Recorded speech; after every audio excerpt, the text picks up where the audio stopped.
사람의 판단과 결정에는 완전하지 않습니다. 사람의 모든 계획과 생각을 공의롭다고 말할 수도 없습니다. 사람은 누구나 실수를 하고 후회를 하지요. 똑같은 일을 또 반복하고 그리고 또 후회하고 또 실수하는 게 오늘 우리의 모습들입니다. 평생 수많은 경험들을 통해 학습되고 교훈을 얻지만 허물은 여전히 드러나고 그럼에도 또다시 후회할 것들을 반복합니다. 완벽함을 추구하지만 완벽할 수가 없고 선한 것을 추구하지만 선을 선택하면 늘 제한적입니다. 이타적인 생활도 꿈꿉니다. 하지만 이기적인 모습을 벗어버리지는 못합니다. 우리는 이러한 실수와 허물을 줄이고 선하고 아름다운 것들을 이루며 살 수는 없는 것일까? 이러한 간절한 바람은 저나 여러분이나 우리의 소망만은 아니었습니다.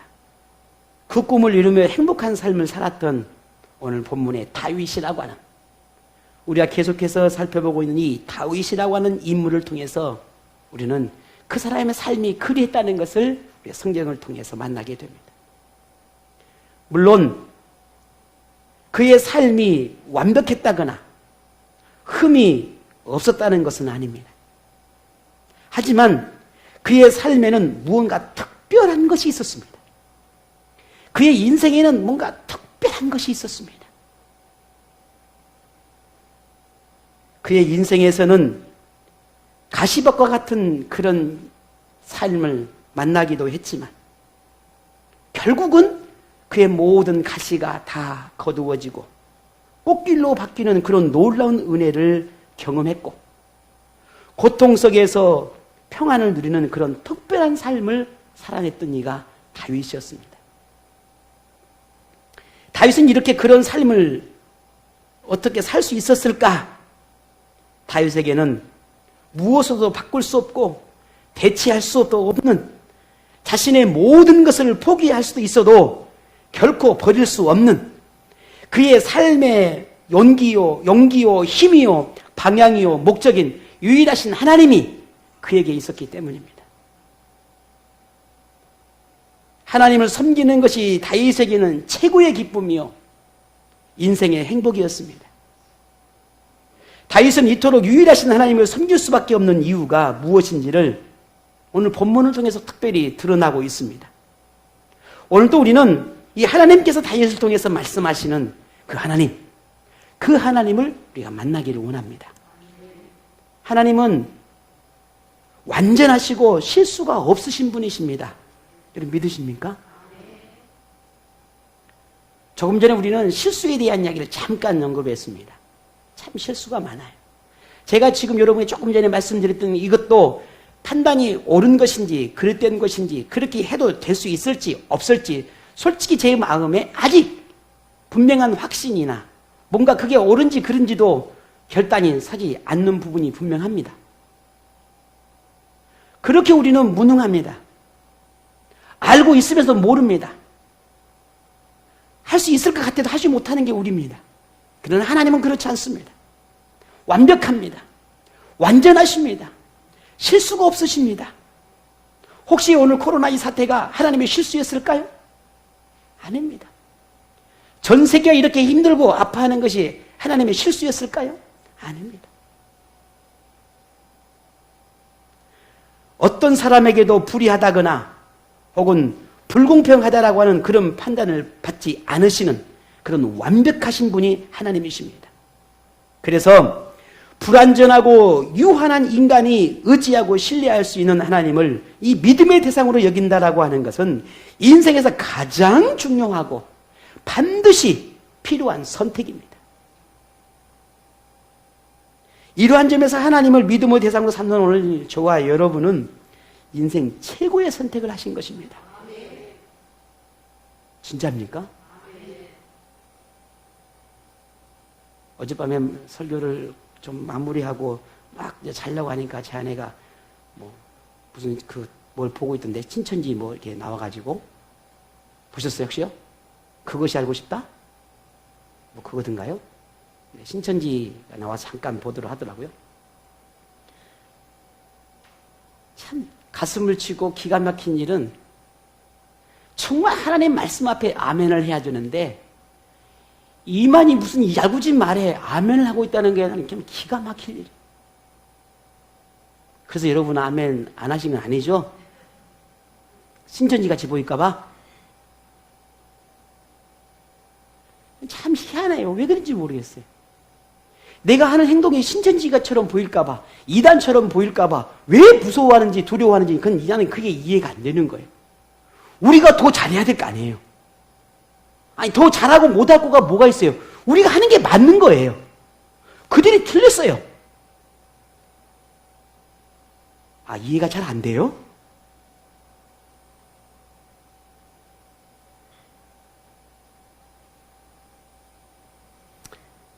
정말 하나님이 우리의 인생에 찾아오셔서 오늘 저와 여러분을 하나님의 자녀로 삼아주셨다는 이 사실이 그럼 어떻게 다가오십니까? 얼마나 감사하고 얼마나 기쁘고 얼마나 행복한지 여러분 그 마음이 늘 느끼며 살아가고 계십니까? 내가 하나님을 선택한 것이 아니라 하나님께서 나를 선택했다 하심이 하나님 말씀입니다. 내가 하나님을 원하는 것이 아니라 하나님께서 나를 원하셨다라고 하는 것이 하나님 말씀입니다. 이 놀라운 은혜를 여러분 믿으십니까? 그러니 오늘 내가 그 하나님의 부르심 앞에 알든 모르든 그 모든 걸 다 이해하든 이해하지 못하든 오늘 지금 이 순간에 그 하나님의 응답 앞에 아멘이라고 응답하고 이곳에 하나님의 자녀로 서 있다라고 하는 것이 우리에게는 얼마나 큰 축복인지 모릅니다. 오늘 이 은혜와 이 축복을 여러분 누리시기를 바랍니다. 얼마나 감사합니까? 그래서 오늘 우리의 선택에는 미래뿐만 아니라 지금 오늘 이 순간 이 땅에 살아가는 모든 삶 가운데도 반드시 그 보상이 있습니다. 다윗이 바로 그 증인입니다. 그리고 오늘 저와 여러분이 증인입니다. 왜입니까? 내가 하나님을 믿으니까, 내가 하나님 안에 살아가니까 지난 모든 삶이 어떻게 되었는지, 어떤 삶을 살았는지 여러분 이미 다 알고 계시지 않습니까? 여러분이 증인입니다. 오늘 다윗만 증인이 아니라 오늘 내가 바로 그 증인입니다. 여러분의 그 증인이 되심을 감사할 수 있기 바랍니다. 볼 수 있다는 게 얼마나 감사합니까? 그걸 느낄 수 있었다는 게 얼마나 감사합니까? 다윗은 환난 중에 하나님께 도움을 구하는 이 자신의 선택의 삶에서 얼마나 중요했는지를 오늘 본문 18절에 이렇게 고백합니다. 그들이 나의 재앙의 날에 내게 이르렀으나 여호와께서 나의 의지가 되셨도다. 아멘. 힘든 나날을 보내야 할 때 다윗에게 하나님은 유일하게 의지할 수 있는 분으로 다가와 주셨다는 겁니다. 그래서 다윗은 하나님만을 바라보며 의지함으로 그렇게 고통의 시간들을 견딜 수 있었다라고 고백하고 있습니다. 지난 본문에서 드러나듯이 이 다윗에게 현재의 모든 상황을 바꿀 수 있는 유일한 희망이 하나님께 있다라고 하는 확신에 찬 사람입니다. 이런 다윗의 소망은 그대로 이루어졌습니다. 하나님을 향한 믿음이 헛되지 않다라는 것을 직접 그는 볼 수 있었습니다. 그래서 오늘 19절에도 이렇게 고백합니다. 같이 읽어보겠습니다. 19절입니다. 시작.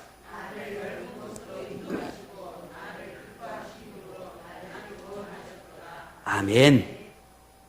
다윗에게 하나님은 의지할 만한 분이요, 환난에서 건지시는 분이요, 완전한 안전한 보호자가 되어 주신 분이셨다라고 말하고 있습니다. 자, 오늘 본문에만 이런 고백이 있습니까? 아닙니다. 여러분 지금 통독하는 분들 시편을 통독하고 계실 겁니다. 자, 그의 모든 삶을 보세요. 항상 이 고백이 나옵니다.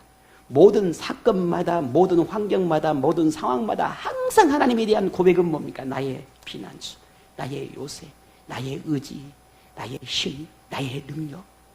모든 고백이 그의 삶 전체에 흐르고 있습니다.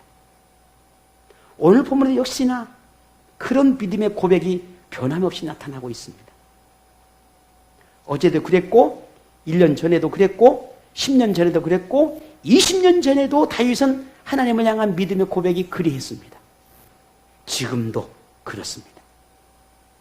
그리고 말년 그의 삶 가운데 40여 년의 왕위를 이루면서 그 역시도 그 모든 고백은 변하지 않았습니다. 변질되지도 않았습니다. 바뀌지도 않았습니다. 항상 하나님을 향한 믿음의 고백은 동일했습니다. 그런데 오늘 본문에서 보면 다윗은 이 특별한 고백을 하는 것을 봅니다. 하나님께서 자신에게 그러한 은혜를 베푸신 데는 이유가 있었다는 것입니다. 그런데 그 이유를 오늘 19절에 이렇게 고백합니다. 중간에 보니 나의 기뻐하심으로 라는 표현이 나옵니다. 다윗이 하나님에게 기쁨이 되었다는 말입니다.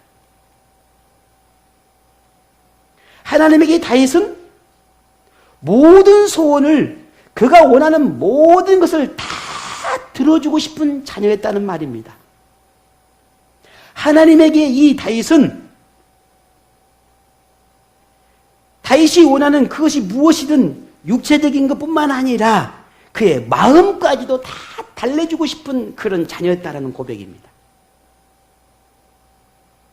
하나님에게 웃음을 주는 자녀, 하나님에게 만족을 주는 자녀, 하나님을 춤추게 하는 자녀, 그가 누구였다고요? 다윗이었다는 겁니다. 그런 다윗이 기도할 때 하나님이 어떻게 하셨다고요? 응답할 수밖에 없는 거예요. 들어주실 수밖에 없다라는 겁니다. 그런데 그냥 들어주는 것이 아니라 기쁨으로, 너무너무 행복하게. 결국 하나님은 다윗으로 인해서 너무너무 행복해 하신 것입니다. 사실은 다윗이 하나님이 자신의 기도에 응답해 주셔서 행복했지만 그러나 더 행복한 것은 다윗이 아니라 누구였다고요? 하나님이셨다는 겁니다. 이게 오늘 놀라운 고백입니다. 대부분의 사람들은 하나님이 자신에게 어떤 분이 되어 주시기를 바라고 소망을 합니다. 반면 정작 하나님께 자신이 어떤 자녀가 되고 싶은지에 대해서는 고민하지 않아요. 그렇게 크게 생각하지 않는 경향이 있습니다. 하나님께 바라는 것은 참 많습니다. 하지만 하나님께서 자신에게 바라는 것이 무엇인지를 알고 싶어 하지는 않습니다. 그래서 늘 기도할 때마다 항상 하나님 주십시오. 이게 해주십시오. 이게 원합니다. 라고 하는 기도가 거의 대부분. 하나님께서 제게 원하는 게 무엇입니까? 내가 어떤 모습을 하나님에게 나아가기를 원하십니까? 내가 하나님 어떤 자녀이기를 원하십니까? 이걸 놓고 하나님 앞에 눈물로 기도하고 호소하는 경우는 참 극히 많지 않아요. 내 삶에 놓고 땅을 치고 통곡하며 하나님 앞에 해결해달라고 기도하는 것은 많지만 내 문제를 놓고 고민하고 하나님이 해결해 주기를 바라고 그렇게 소망하는 건 많지만 정작 나는 하나님의 어떤 자녀인가에 대해서 그렇게 심각하게 고민하지 않는다는 겁니다. 하나님이 필요하고 느낄 때는 줄기차게 찾지만 하나님이 자신을 필요로 할 때는 정작 외면해버리는 그런 오늘 우리의 모습을 발견하게 됩니다. 이러한 자녀라면 하나님의 기쁨이 될 수 없다는 것은 우리 모두가 다 아는 사실입니다. 자, 그렇다면 하나님에게 여러분은 어떤 자녀이기를 원하십니까? 다윗은 하나님에게 기쁨이 되는 자녀가 되었다라고 말하고 있습니다. 오늘 저와 여러분은 어떤 자녀이기를 원하십니까? 지금 여러분은 어떻습니까? 우리는 하나님의 기쁨이 되는 자녀가 될 수 있는 복과 은혜가 어떤 것인지를 오늘 이 다윗을 통해서 이미 보았습니다. 오늘 여러분도 다윗이 누렸던 그 동일한 은혜를 다 누리고 싶으실 것입니다. 그렇지 않습니까? 여러분 어쩐지 모르겠습니다. 저는 그렇습니다. 하나님이 다윗에게 주셨던 그 놀라운 축복들을 나도 다 받아 누리고 싶습니다. 하나도 빠짐없이 하나님이 다윗에게 주셨던 그 모든 축복을 저도 다 받아 누리고 싶습니다. 그게 헛된 욕망일까요? 욕심일까요? 저는 그렇지 않다고 생각합니다. 하나님이 다윗에게 주셨다면 오늘 나에게도 주시리라 나는 그리 믿습니다. 오늘 다윗에게 주셨다면 오늘 여러분에게도 그 복을 주시리라 저는 그리 믿습니다. 그렇다면 오늘 우리가 그 복을 누릴 수 있는, 아니 그 복을 누려야 하려면 오늘 다윗과 같은 모습이 우리에게 필요하지 않겠냐는 거예요. 자, 그러면 오늘 본문에서 하나님께 다윗을 통해 말씀하시는 것을 배워야 합니다. 그래서 여러분도 오늘 우리가 하나님 안에서의 행복과 즐거움을 누리는 그런 삶이 오늘 우리에게 열려지기를 바랍니다. 자, 다윗이 하나님의 기쁨이 될 수 있었던 이유가 환난을 만났을 때 지금 이렇게 힘들고 어려운 이 상황에서 하나님을 의지하고 기도했기 때문일까? 여러분 그렇게 생각하십니까? 물론 그렇습니다. 그 이유도 있습니다. 하지만 그것이 전부가 아닙니다. 그럼 뭘까? 누구든지 사람은 당장 어렵고 힘든 문제를 만나면 해결하고 싶어 하고 그래서 하나님을 찾고 의지하고 싶어 합니다. 오늘 저도 그렇고 여러분도 그렇지 않습니까? 하지만 다윗에게는 다른 점이 있었다는 겁니다. 그게 뭘까? 우리 20절 같이 읽어보겠습니다. 함께 읽습니다. 여호와께서 내 의를 따라 내 손의 깨끗함을 따라 내게 갚으셨으니 아멘. 오늘 여기서 우리와 조금 다른 점을 찾아볼 수가 있는데요. 하나님께서 다윗을 도우시는 것은 일순간의 그 믿음의 행위가 아니었다라는 말입니다. 다시 말해서 평소에 그의 모든 일상 속에서 그의 삶 속에서 하나님 앞에 그런 보상을 받을 만한 삶이 그 안에 있었다는 말입니다. 그래서 그의 삶에 대한 보상이었다 하는 겁니다. 다윗은 언제나 하나님의 의를 따라 살고자 했다는 것이지요. 오늘 잠깐 이 어렵고 힘든 순간이 만났기 때문에 하나님을 붙잡는 것이 아니라 그의 모든 삶 속에서 그리했다는 겁니다. 어렵고 힘든 상황만 하나님을 붙잡는 것이 아니라 평안함 속에서도 그의 모든 일상 속에서는 늘 하나님을 붙잡는 삶을 살았다는 겁니다. 그런 거룩한 삶을 살고자 했다는 것이죠. 이런 다윗의 믿음은 오히려 환난이 만났을 때, 시련을 만났을 때 오히려 더 견고하게 드러나는 것을 보게 됩니다. 더 이 다윗의 믿음이 빛이 납니다. 다윗은 하나님께서 기도에 응답하심이 오늘 이런 어렵고 힘드니까 하나님을 붙잡는 것 때문에 자신에게 기도에 응답을 해주시는 것이 아니라 내 모든 생애 속에서 하나님을 바라봤던 그 믿음을 보시고 내게 기도 응답을 하신 것이다라고 고백하고 있다는 말입니다. 참 믿음은 그래서 일순간에 만들어지지 않습니다. 절대. 우리가 흔히 옛날에 이런 말을 했어요. 냄비 신앙이다. 이런 말을 했어요. 쉬 뜨거워진 신앙은 쉽기 쉽다라는 말이죠. 무슨 말입니까? 참 믿음이라고 하는 것은 이 하나님과의 영적인 교제 속에서 숱한 영적인 경험과 하나님과 만남과 그 속에서 깨달음과 그런 모든 하나님과의 관계를 통해서 축적되어지고 또 축적되어서 만들어지는 것이 진짜 믿음이에요. 그래서 많은 시간이 필요합니다. 사실은. 우리가 아프고 힘들고 넘어지고 깨지고 부서져서 그 아이들이 점점 자라지 않습니까? 실수와 허물로 보이지만 그것이 결국 자라가는 거예요. 오늘 우리의 믿음의 삶도 마찬가지입니다. 늘 넘어지고 깨지고 부서지고 상처받고 아파하고 힘들고 울고 붓고 그렇게 늘 그런 삶을 살아가지만 그것을 견뎌내고 하나님을 붙잡고 하나님을 의지하는 걸 포기하지 않냐고 늘 영적인 싸움을 싸워내는 그 싸움이 계속 축적되질 때 우리의 믿음은 더 강해지고 우리의 믿음이 참 믿음으로 성장되어 가는 것입니다. 근데 그 믿음을 우리가 어떻게 알 수 있냐고요? 몰라요. 평소에는. 언제 드러나느냐? 시련을 만났을 때. 어떤 선택의 기로에 섰을 때. 내가 나의 믿음이 참 믿음인지 아닌지 평소에는 가늠할 수가 없지만 시험이 찾아왔을 때, 유혹이 찾아왔을 때 그 시련 앞에서, 그 유혹 앞에서 그 믿음의 진위가 드러나는 것입니다.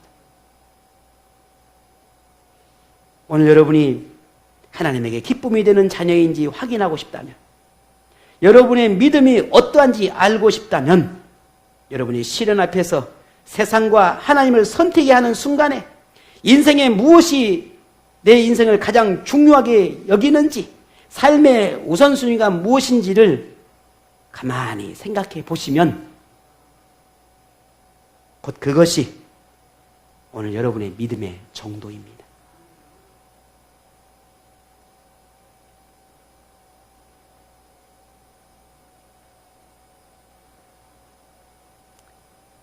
하나님은 다윗이 평생 어떤 삶을 살았는지, 하나님에 대한 믿음이 어떠했는지 늘 지켜보고 계셨습니다.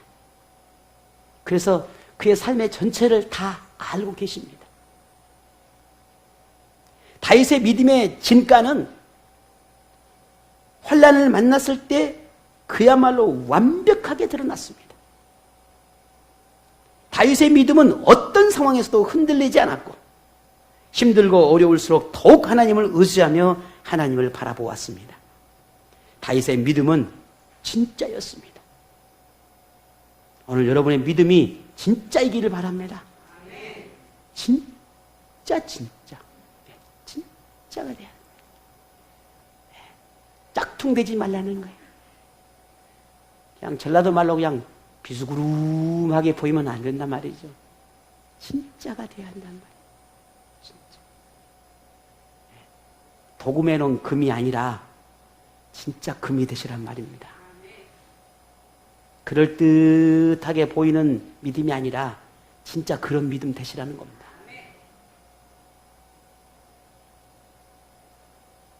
그래서 오늘 이 다윗처럼 그런 믿음을 소유하셔서 다윗이 누렸던 그 모든 복을 다 누리시기를 축복합니다.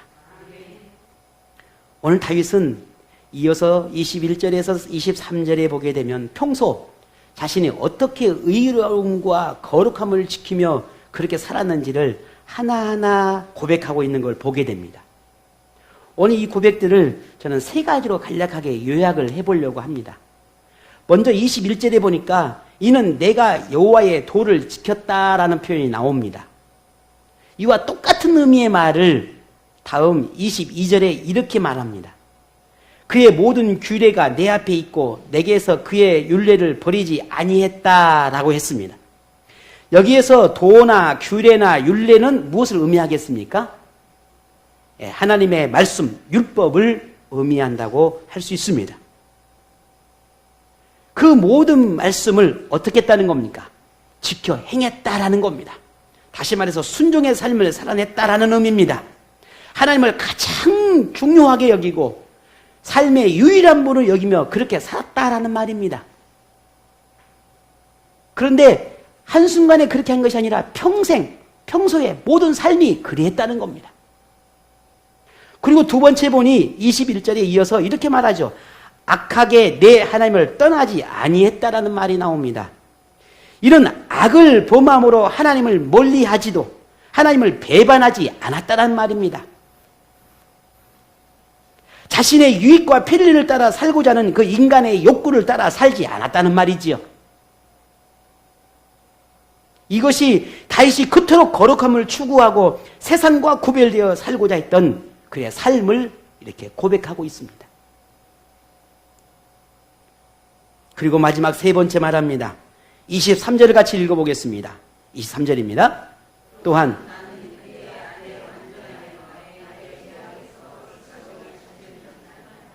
아멘.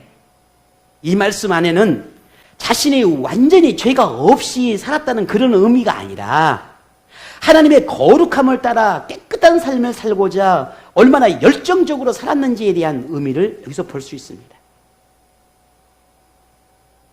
우상과 불법과 악의와 온갖 추악함이 난무한 그런 상황, 그런 환경 속에서 자신이 하나님 백성됨을, 자신이 하나님의 자녀됨을 얼마나 지키며 살았는지를, 그 노력들을 오늘 여기서 고백하고 있는 것입니다.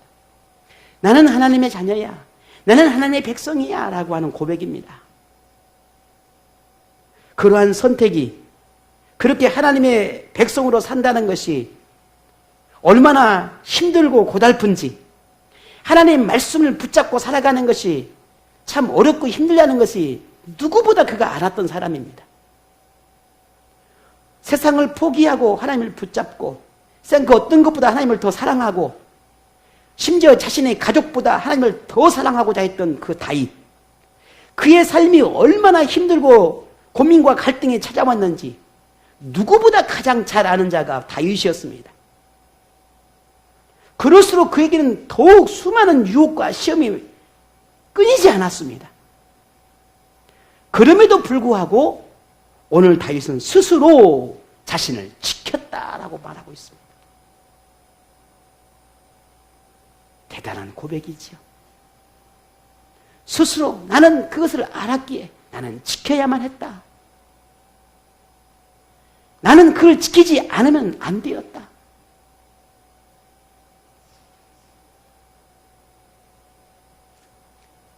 누구도 알아주지 않아도 그는 스스로 자신이 하나님의 백성이라는 것을 포기하지 않았고 세상 것으로 자신을 더럽히지 않으려 했다라는 것입니다. 여러분, 오늘 여러분은 이런 다윗의 고백을 들으면서 어떤 생각이 듭니까?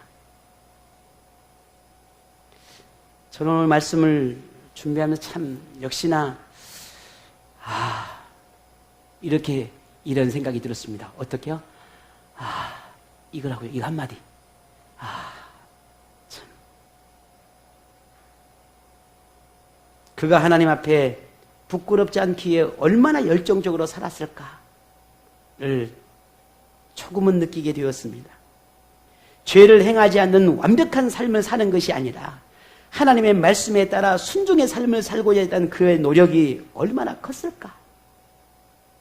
얼마나 힘들었을까? 얼마나 몸부림치며 발버둥 쳤을까?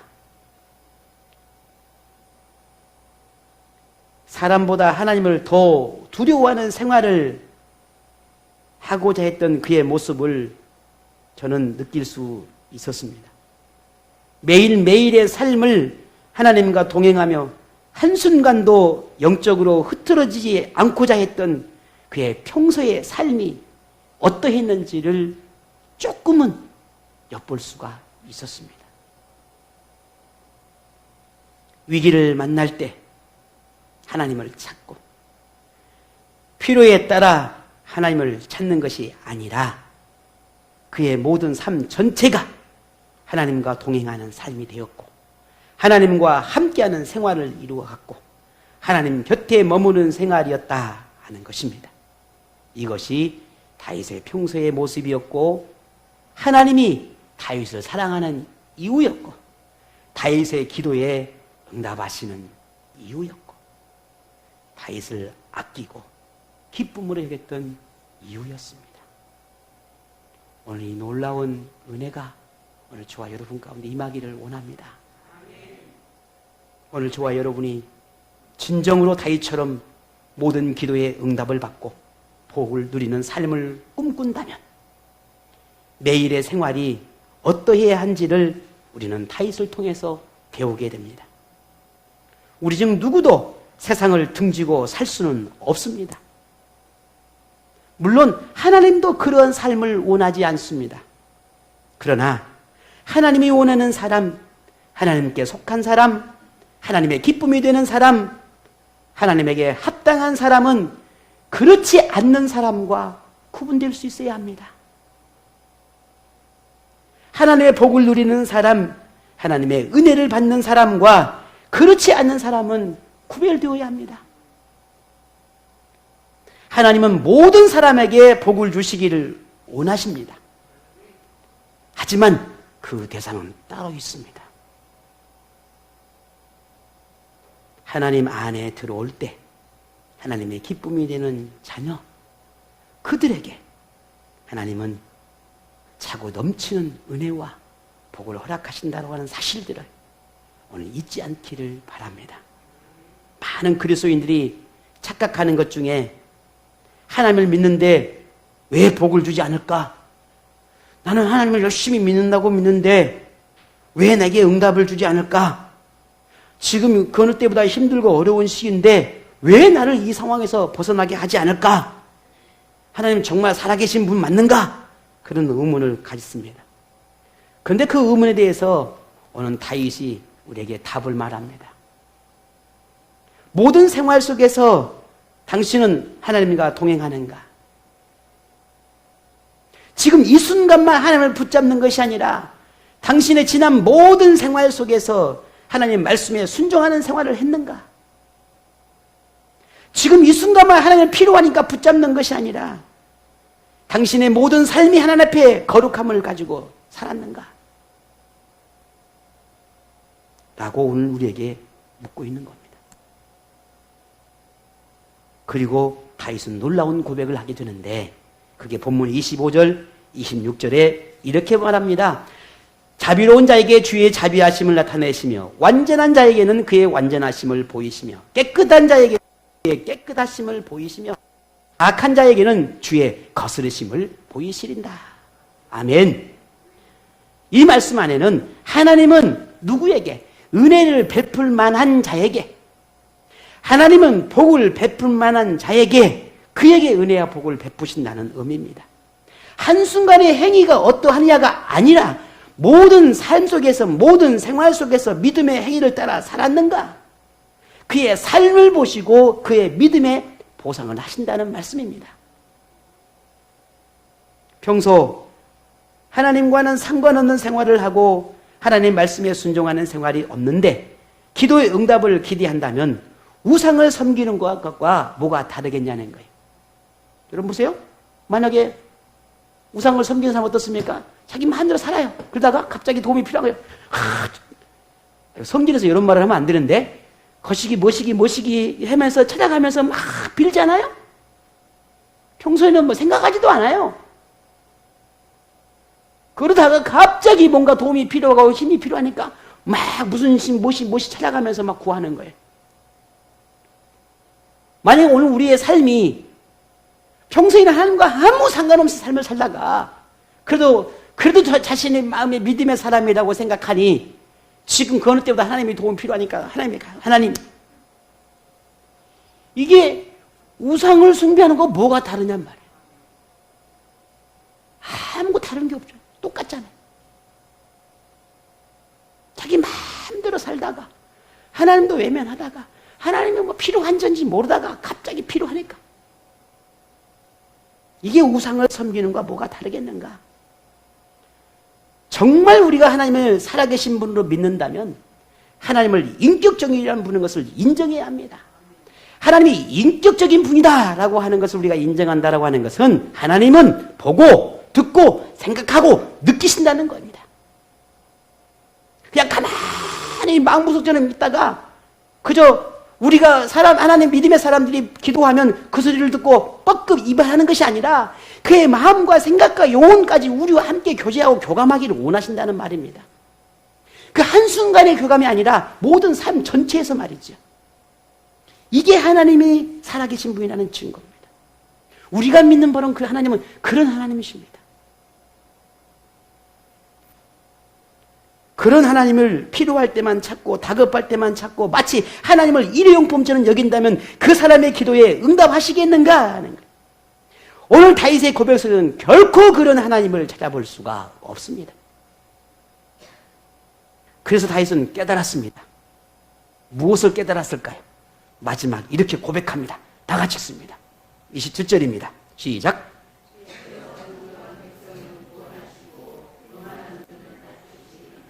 아멘. 자신의 연약함을 인정하고 하나님을 찾는 사람, 매일 모든 순간 모든 삶을 하나님을 의지하는 사람, 그들에게 하나님의 은혜를 베푸시지만 스스로 교만한 사람에게는 그의 삶을 초라하게 만든다는 것이 오늘 본문의 고백입니다. 오늘 사람들의 관계 속에서 이런 말을 합니다. 평소에 잘해. 의사님, 평소에 잘해요. 아니, 못해서 그런 게 아니라 그냥 하는 말이에요. 오해하지 마세요. 집에 가서 또 입을 덮고 막 울지 말아요. 목사님 왜 나를, 그런 아무 의미 없이 말씀드린 거니까. 우리의 삶의 관계 속에도 평소에 잘해라, 평소에. 맨날 내가 뭐 필요할 때만 찾지 말고. 우리 엄마들 그러죠. 자식들 출가해가지고 그러죠. 평소에는 전화 한 통 안 하다가 갑자기 전화가 왔어. 이유는 딱 하나요. 엄마. 왜? 이유는 하나죠. 왜? 필요하니까. 평소에는 안 필요하거든. 그럼 엄마가 말해. 평소에 좀 해라. 그러면 전화 안 해도 챙겨주고 싶어. 근데요, 필요할 때만 찾아. 하물며 인격적인 하나님을 대하는 오늘 우리의 신앙의 태도가 세상 우상을 대하는 것과 다르지 않다면 어찌 하나님의 기쁨을 드리는 자녀가 될 수 있겠는가 하는 말입니다. 하나님을 멀리하지 마시고 배반하지도 마시고 떠나지도 마시기를 바랍니다. 주일에만 존재하는 그리스도인이 아니라 일상에서 그리스도인으로 살아가십시오. 찾고 싶을 때만 찾는 하나님이 아니라 매일매일 교제하며 이야기하는, 때로는 친구처럼, 때로는 부모처럼, 때로는 전능하신 하나님으로 그렇게 만나고 교제하시기를 바랍니다. 생활 속에서 하나님의 말씀을 선택의 기준으로 삼고 순종하며 하나님을 의지함으로 자신의 세상의 유혹으로부터 지켜낼 수 있는 그런 믿음의 삶을 살아내시기를 바랍니다. 하나님은 그런 오늘 저와 여러분의 모든 소원을 들어주시고 기도 응답을 하실 것입니다.